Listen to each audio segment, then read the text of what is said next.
and she does like the well, wait.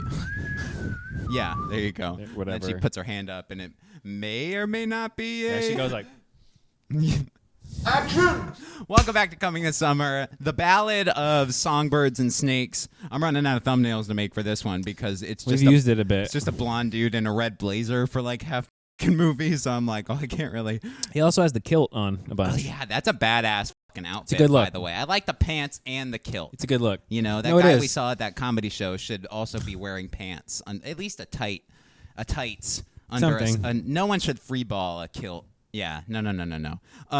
This movie, I think right off the bat, I'm gonna say it's probably a strong 7.5. Oh, scores off until we get to the third act. Is what I'm. You were telling me like going. 8.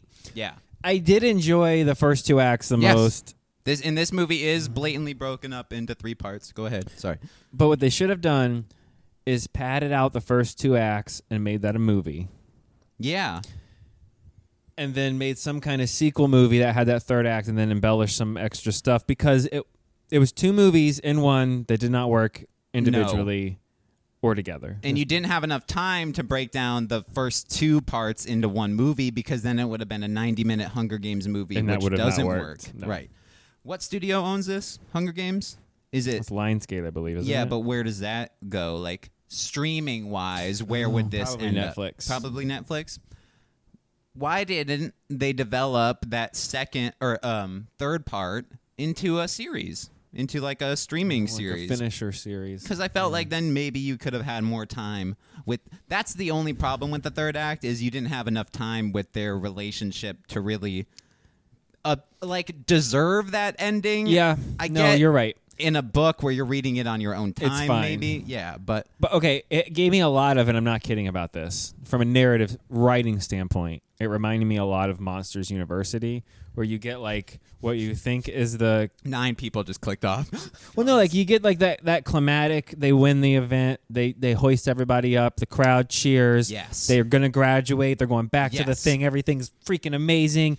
No, we have 30 more minutes of the movie. Every time I watch Monsters University, and we're not diverting because this is 100% no, I'm being dead relevant. serious. This is 100% relevant. Every time I watch it, they're done with the scare games, and they're like, yeah, we did it. And then it's like, you're like pausing the Disney Plus thing. 27 like, minutes left. Yeah, what the fuck? What's going on? There's like 30 minutes left of this movie. Which I appreciate for a kid's movie because they did that, and the movie's still only like an hour 45. Right. And so when they pull that, you go, oh, wait a minute, it's only been an hour and 10. This can't be the end of the movie. But it's paced so well that you feel like, oh, that's it. Well, yeah, I could have been. I'm okay with this. I'm okay with that. Yeah. So when the games end, and it's not a spoiler because we're not going to give spoilers. No, we won't say who wins or what happens. But when the games end, it feels like the end of the movie. It's the end of the movie. That was crowd is cheering. In story structure, that was the climax. And now I need the resolution. No, you're right. When person wins the game, and the game maker doesn't want to let the person out, all the people who are kind of scuzzy have turned now, and they're chanting, let that person out. You've got the feel-good vibes. Everybody's cheering. Yeah, the chant lost me, but you know what I'm saying, though? That's what they were generating. That's it. That's the thing. We're crescendoing into your climax, into your finale, into your cut resolution. To a whole nother movie that's an hour long.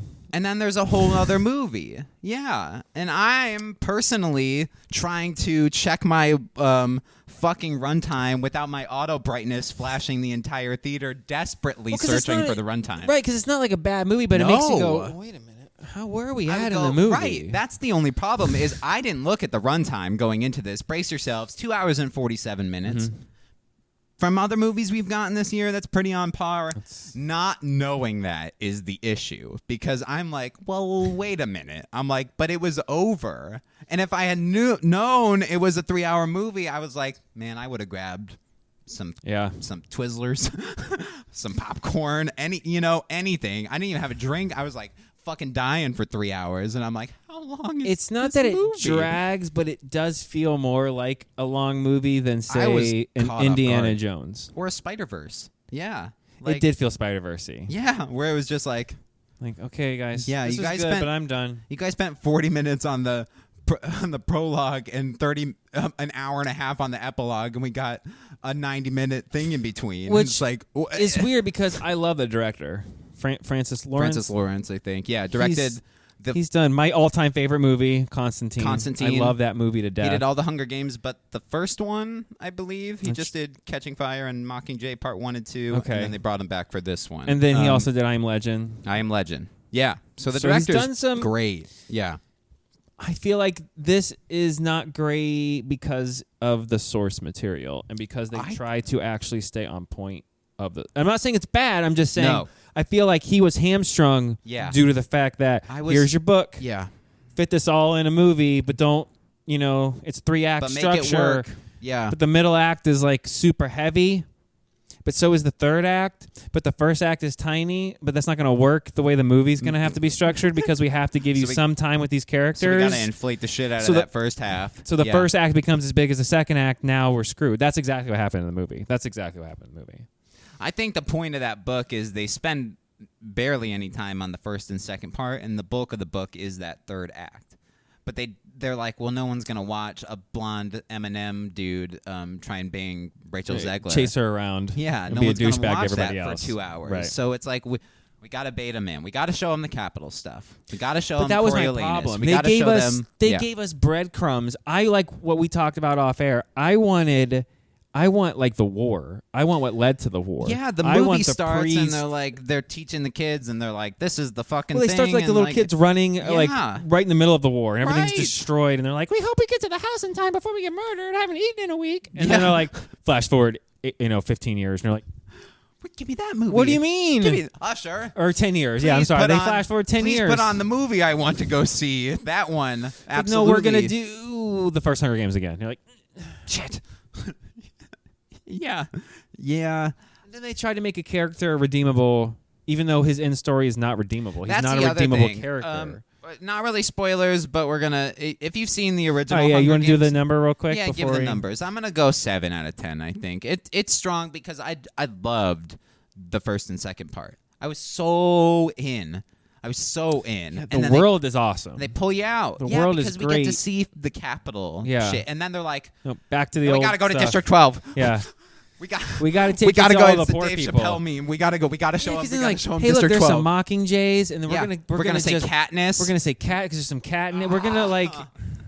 It does. It fault the third act. Like hurts. no, it's like Suzanne Collins was like writing the shit out of some fucking masterpiece, and then like all of a sudden somebody was like, "Make it Hunger Games." The studio Go says back to District 12. The studio says they're not interested in. Say Katniss. Make her the mom. Yeah, make her somehow. Yeah, it doesn't make any sense. I'm gonna give it a 6-8. Yeah, that's fair. It's not bad. You'll enjoy it. If you're a fan of the franchise, I think you won't have a problem with it, and you'll think it's amazing, and you'll be like, "Give me more." Which they're already I feel like they're gonna somehow try to squeeze a little more blood from that stone. Go before, like they started now, and it's like show me the war leading into this, and then you could have gotten two. Yeah, that doesn't make any sense. Yeah. Let's pick it apart now. We can pick it apart for a minute. Yeah, let's pick it apart. Rachel Zegler sings a lot in this movie, and she's got some mad She's got pipes, but here's my problem with this. Then she sings the same 3 songs for the last hour and a half, and it's like, remember from the first movies when Katniss has to sing on the camera to win the hearts of the people? We're doing that again. It was clunky. It was very clunky. Like, it almost felt like it was almost going to break into a Disney style thing. I go. And then not. It starts, and I go, oh, is this like a musical? Like adapted into a book, adapted into a movie? Right. Because they get to the games, and it's one arena. And they're all like doing like stage fighting. And I'm like, is this like a Broadway thing? It was really weird. And I'm like, she starts singing, and I'm like, is this a musical? Every time she started to sing, the feeling was, you ever almost sneeze? Yeah. And like, here it comes, and this is going to be the best big sneeze. And then it just kind of doesn't, and you're like, I just got gypped out of a great sneeze. Yeah. Every time she sang, I'm like, okay, you got to lean into the musical side of it or not. Or I don't. get that that's their people's thing. It didn't get me. But it went full None of it got me. theatrical for like 10 seconds, and then it petered away. It like turned into a nothing. concert. Yeah, it's a Rachel Zegler's weird. Taylor Swift in this universe, and it was a concert and across all the districts. And I'm like, she's a great singer, but I didn't like. It wasn't like I'm feeling right now. Right. You know what I mean? No, and then I fuck the sing. I'm like, and then the score hits, and I'm like. What was with the accent they made her do too? Like, I'm just a poor country girl from the backwood. Like, do we need that? I don't like that. I don't think we needed that. Yeah, I don't like that. Maybe that's because she is right. They're like nomads, right? But They're it like, just felt so contrived. It just, you know what I mean? Like so forced. She's supposed to be the underdog. She's supposed to be the country girl. So you underestimate her. Maybe that's why. Like I get that from a writing standpoint. That's true. Yeah, Can because you had to make her so different from Snow. You know what I mean? Right. Maybe that's true. why she's like free and like a free spirit. And the Southern Belle, you know, and he's like, I'm a corpo, basically. Right. Like, no, you're right. I go where the money is, and I'm winning this really prize if I have you kill all these other people that you are staying with right now.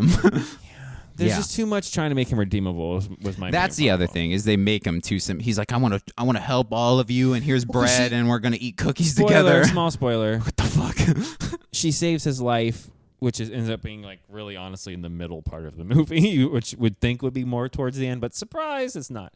Yeah, I know. So it's not as impactful. It's like as an you hour think it 20 is. in. Yeah, not even like an hour and a half, like hour. Yeah. So when like his character, he's already right. He's corpo douchebag, which doesn't necessarily make any sense because he already kind of lived through the war as a little kid, and you think he would have a better kind of poor now, perspective, right? Yeah. Because they all blame his dad. Okay. But he just wants to be his dad, and it's like, why do you? What? But why? But then he has this like epiphany when she saves his life, and he's like, I'm gonna get you out of here, and we're gonna like be married, and I'm gonna love you, win and this. this is gonna be I'm amazing. gonna tell you how to win. Yeah, I'm gonna literally cheat to fucking help you win Until the he games. decides that he's back to being a corpo guy, because like you said, that's right, because he's a monster. So we gotta make him a monster. That's what I'm saying. Again. Like she was like writing, and then she's like, "Oh, it's the dude from the first books." Oh, fuck! Shit, that's right. Oh man, Yeah, I gotta add another 200 pages onto this bitch to make him a super dick. which makes sense. Okay, if they would have went the route of 3 or 4 books or movies where he's like he is the hero because he does get changed, and then he's with her, and then together for a couple movies or books they're like trying to lead the rebellion, and then she gets killed, and he pops. and he's like, no, fuck that. Yeah, everybody not dies. this. No. Cram that into 2.5 hours. Yeah, did you guys have enough time with them? Cool, we're gonna undo all of that, and then you're supposed to care. It's like, but I don't. But I really don't. That was the problem. Yeah, she was great. He was great, but they didn't give you enough to care. I didn't buy them. Right. You know, when they're like holding hands and like chill, that like thumbnail that I've had to use 18 times now, like fucking the one Who scene was his friend, where he looks though? like Eminem. He did look like Eminem. I wanted to say that. Sejanus. That dude was Yeah. awesome. Which is the worst fucking Terrible name names. ever. Let's go real quick. Highlights. Jason Schwartzman. Yeah. Amazing. Yeah. Weatherman / TV He's host. playing Stanley Tucci's character, basically, Yeah. in this one. I think he's supposed to be that same. Yeah. I don't know if it's the same or like the dad or whatever, but Maybe. it's like the Same same family. kind of family. Yeah. Big teeth. Because he's like, about teeth. They're there for smile. smiling. That's why we have them. Yeah. Like you said that's because he did something. That's what happens when you do things. Yeah. Things happen. Yeah. Oh my God, he was great reporting on like the deaths. Yeah, and that's little Johnny from District 12. Anyway, we got a cold front coming in from the north. Prepare to bundle up because it's gonna be chilly out there. When they come back from one of the death scenes, and he's like, "That was gruesome, terrible, and just disgusting." Please vomit and Janet, off. I swear to God, you need to vomit off camera, whatever. And it's like, you think he's about the deaths and shit. Yeah, horrible, but horrible people. God, he kills it. Peter Dinklage was great. Yeah. Everybody, awesome. that's what I'm saying. Viola Davis, everybody killed it individually, performance-wise. I didn't like some of the other contestants. No, but they were just like secondary characters. They were just like fodder. They did the same basically. thing though from the other movies. We got to make this one that's nasty, wants to murder everyone, but then right before they get killed, they got to go. That was the first movie. Why did I do this? That's the first movie when they all team up. When all the bullies team up, and then the underdog just fucking mops them. Yeah, yeah. It's pretty much the first movie. The only twist, is the hour-long post-credit scene. Well, the arena is cool. That's cool. You know what I mean? When they first get there, and you're like, oh, like that's twisty. It's the OG arena. That's twisty. That's why Fortnite did it. It's like a fucking gladiator arena. You know what I mean? I'm not even gonna acknowledge your Fortnite reference. That's why I thought that was cool. And then they blow it up, and I'm like, oh, are they gonna be out in the open? And I'm like, no, they're just they using build their the new state of the art after that. Yeah, it's like that weird computerly 3D. Hollow Dome. Yeah. You see, I want more of the rebellion. They're still not squashed yet in 10 years, but when we get the other one, it's like the 75th Hunger Games when we come back later. This could have been the third movie in a trilogy. Could have been the final. Of two other movies where we get the war, the rebellion, and then the capital shit. Where like maybe Snow was like, oh, just this close to joining the rebellion. It was almost good. Like, and then 60 years go by, and then we come back. And now he's old and bullshit. Bro, and it doesn't even give a shit about Lucy Gray in the original. It's been fucking 50 years. In the book and the movie, they just kind of go, we don't know what happened. Yeah. She disappeared. That's it. Both book and That's movie. horrible writing. Like, kill her off. That would have been way better. I'd be balling if he murders her. The way she you disappears. Know? Yeah. She I don't want to get into she just spoilers, but it was sings a song and then goes. As the kids say, fucks right off. Yeah. Dips. Yeah. Straight bounced. Ghosted him. Yeets herself right out of the movie. Nice. You can't make yourself younger by doing references. Give it up, Bean. Yeah, fucking throw it away. Go see the movie if you're a fan. Honestly, it was. Yeah, if you're a franchise. The whole third act gets you because it's in IMAX. So if that gives you any reason to go see it. And he looks like Marshall Mathers. Yeah, and he's straight up. I thought he was going to start rapping against Lucy Gray. Yeah. Futuristic 8 Mile sequel. Dystopian 8 Mile. It's 18 Mile. District 8 Mile. District 8 Mile. When you wish upon money, that is what we fucking make. You know, I was going to say, this is the first time we could do Munching Box Office because it's Thanksgiving and it'd be appropriate. When you munch upon a star. When you munch. Oh, yeah. Upon a feast. All the money. All right. So, welcome back to Coming This Summer. Action! It's Thanksgiving week, so it's Wednesday releases. So that theaters are open on Thursday. Yes. That's a thing to do before or after dinner, and it's actually fun. I've done They that one probably year. open at like 4, right? Or something maybe like or They probably open it. I would say not super early, but like noon. okay, maybe yeah. Maybe turkey's do a cooking. You breakfast. go see a movie, and then you come Yeah, back. leave your oven on. Cup seed That's what wish. you do, yeah. Do it.